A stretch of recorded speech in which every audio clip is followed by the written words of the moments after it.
त्वा गणपतिगं हवामहे कविं कवीनामुपमश्रवस्तमम् ज्येष्ठराजं ब्रह्मणां ब्रह्मणस्पत आनः शृण्वन्नोतिभिः सीदसादनम् महागणपतये नमः।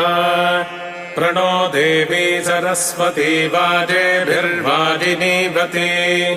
धीनामवित्र्यवतो आनो दिवो बृहतः पर्वतादा सरस्वती गजतागन्तु यज्ञम् हवन् देवी जुषाढा घृता चीषड्मान्नो वाचमुषति शृणोतु वाग्देव्यै नमः।